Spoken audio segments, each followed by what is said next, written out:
Sinabi natin sa India, Total na 239 estudyante sa Albay ang natawanin pinansyal na asistensya sa lindong kan Student Monetary Assistance for Recovery and Transition o SMART program. Kan Commission on Higher Education sa Bicol na ginibo sa Embarcadero de Legazpi sa syudad ng Legazpi kasuod mang aga.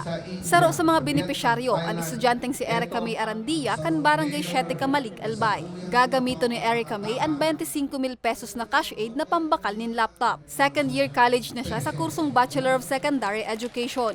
Swerte po talaga kasi hindi po lahat nabibigyan ng opportunity po para makasucceed. It's a big help po para sa amin ng mga students. Salamat po kasi naging isa pa ako sa beneficiaries nila. Sana po marami pa may pa po mga tulungan nyo na ngailangan din po. Ipang tuition man kan 19 anyos as in political science student na si Christine May kan Barangay Bacolod, Tabaco City ang makukuang cash grant. I am very thankful po kasi makakatulong po ako sa school po. Gusto ko lang po sa kanila magpasalamat kasi napakalaking naitulong nila sa amin mag-aaral.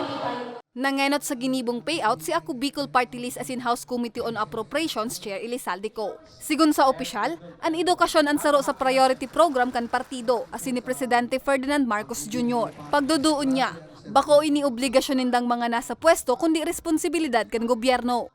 Sa Kuyang Pangingenot, ang linagta pong social fund times 600% naging 600 billion or more than half a trillion pesos of social services.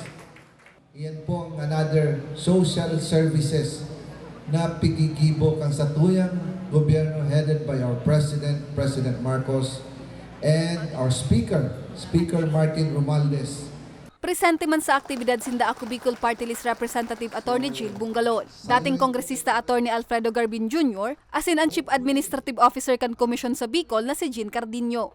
25,000 pesos ang ipigtao sa kada benepisyaryo o total na 5.97 million pesos nagikan sa ipigtaong pondo kan Ako Bicol Party List asin ni House Committee on Appropriations Chair Elizalde Co. Parte man ang programa sa Post-Pandemic Recovery Assistance sa mga kwalipikadong estudyante sa probinsya. One-time assistance na naman ini kaya laom kan CHED asin kan partido na gamiton sa tama kan mga benepisyaryo ang said ng ipigtaong pinansyal na asistensya.